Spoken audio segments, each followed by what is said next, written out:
Well, that only took 20 minutes to relearn how to find a place to sit on a chair. They said this would be fun, and I'm going to give it a try.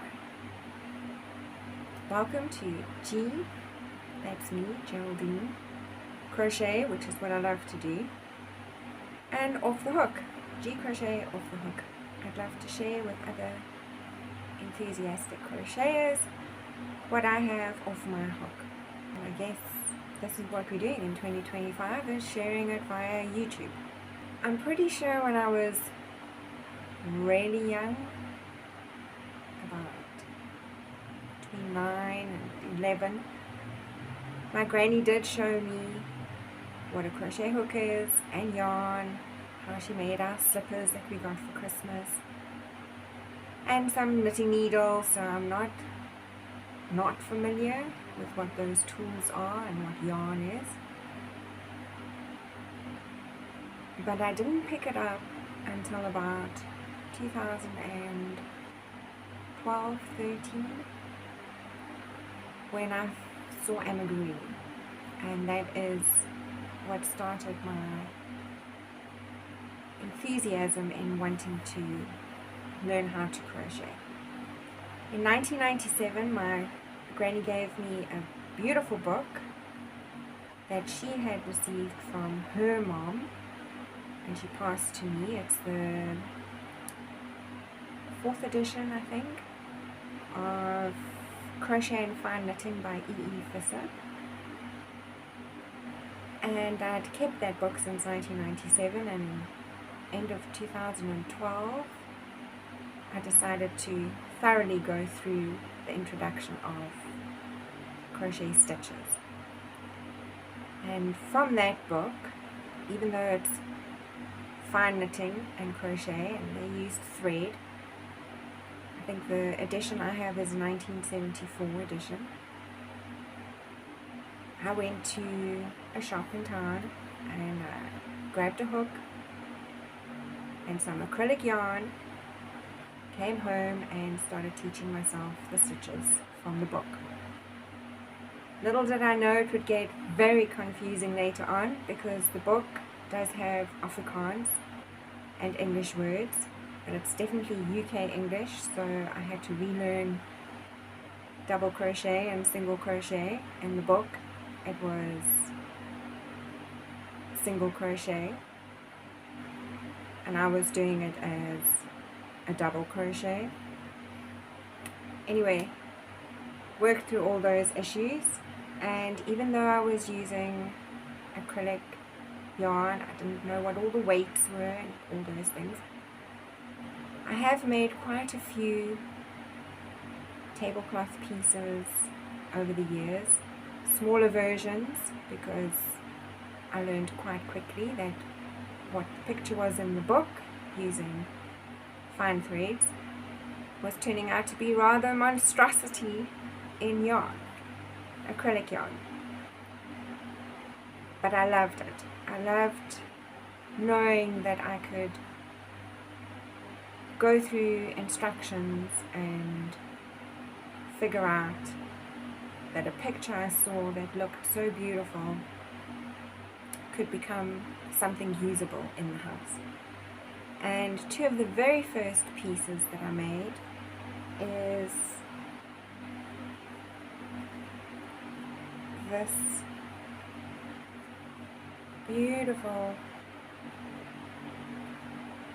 guys, I don't know how to insert and all those things. I've worked in corporate industries, I've done many PowerPoint presentations and all the rest of it, but how to actually do that, take photographs, edit, put it onto YouTube, all these thumbnail things, all this language is quite foreign to me. So when I do figure out those things, I will insert pictures and do closer things that you can actually see it.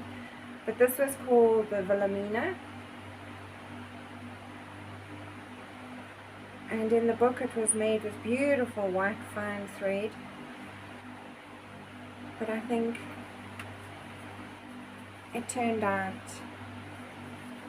really pretty, and my favorite color is green. And I love putting these out I swap them out now because I have a collection of different things, which led me to trying to do one of these called Laura in Christmas colors one year, so that I could have a Christmassy centerpiece.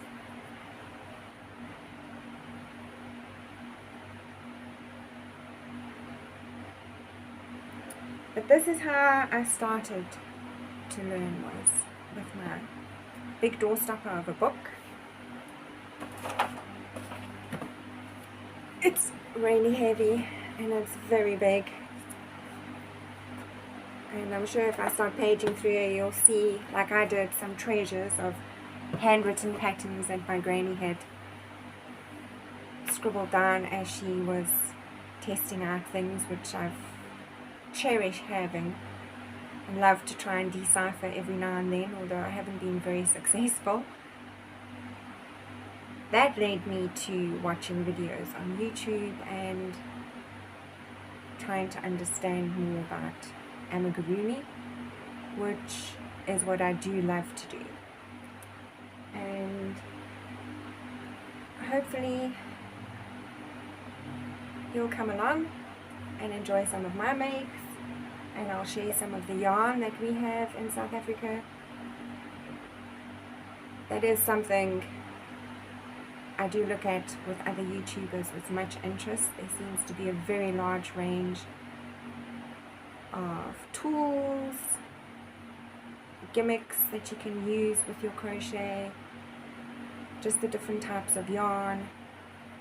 And where I am in my little niche nook, my little nook, there isn't really that much of a variety, and a lot of what crocheters do costs a lot.